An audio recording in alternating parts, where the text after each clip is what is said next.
Bobby chimes in from Miramar Marine Corps Air Station, San Diego, California. She says, Mr. Chapman, spread this word far and wide. There's talk about mandating retirement for the military, minimum 30 years of service.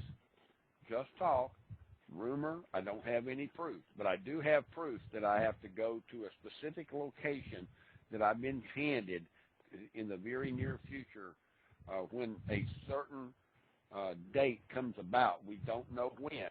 That if we need to buy it at the commissary, because of the number that I've been given, I can buy food on Mondays, Wednesdays, and Fridays.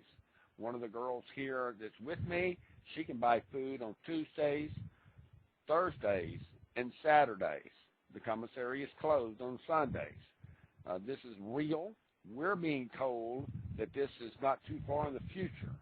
Obviously, the store shelves are getting limited and problems are coming about.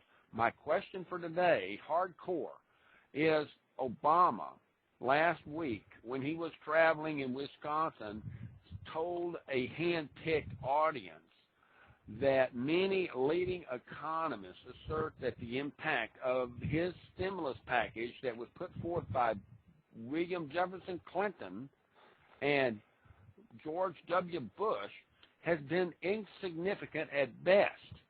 Do you feel that he's telling us the truth, or is it just one more lie? Well, first of all, I certainly believe there's a probability that you'll need 30 years of service to collect your pension, and goodness knows what will go on in the 28th and 29th year to get rid of you so they don't have to pay you. I think the commissary situation is in preparation for trouble that government sees down the road from people who don't have food and don't have a place to live because they've lost everything. And I think that's reality. That's why I speak the way I speak here. And what was the last thing she said? She wanted to know about the meeting in Wisconsin where Obama said that that in front of a hand-picked audience that many leading economists assert that the impact of the stimulus bill of George W. Bush and William Jefferson Clinton is insignificant at best. Do you agree? Well, he's writing saying that, and what he's doing here is he's asking for more. She comes back in and says, no, he did not tell the audience but that's what he should have said, was that the economy is bad. Well, all it did was take the economy for 5 quarters and make growth of about 3.5% on average during that period. And that cost a couple of $1 trillion, almost $2.5 trillion. And so, I don't think that's success. And how many jobs were created? On a net basis, 0. And the government's lying about the figures. I mean, wait till you see the figures this month for last month and in September for August. They're going to be dreadful. And so they've got to come forth with a plan. They've got to keep unemployment insurance checks going. They have to. Things are as bad now as they were in 1930. This is probably about where we are. And this is just the beginning. It's going to get progressively worse because they're not fixing the problem, and they have no intention of doing so.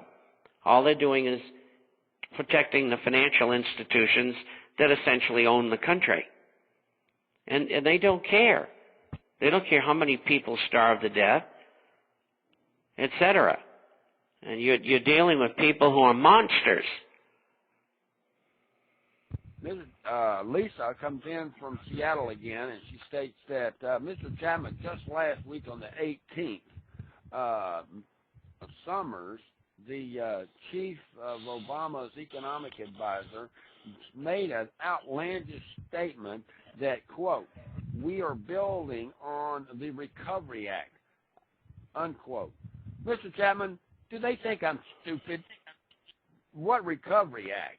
Today, the act is in its most intense phrase of public investment is nothing more than a waste of American money. We're over, as you said, you have made the comment a couple of times that we're over several $1 trillion in debt.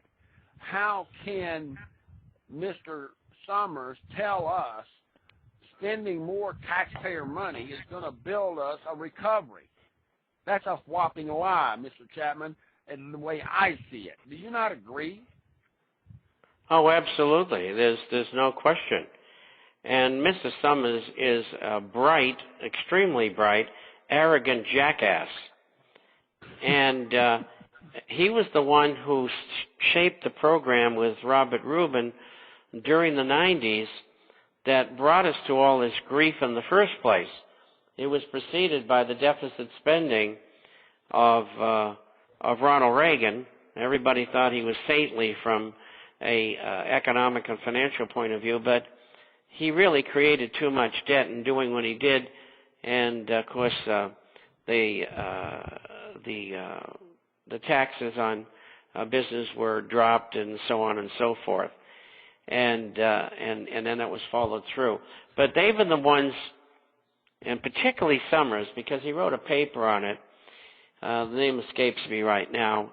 And the paper was to do with, you must suppress the price of gold. And that's what they've been doing ever since. I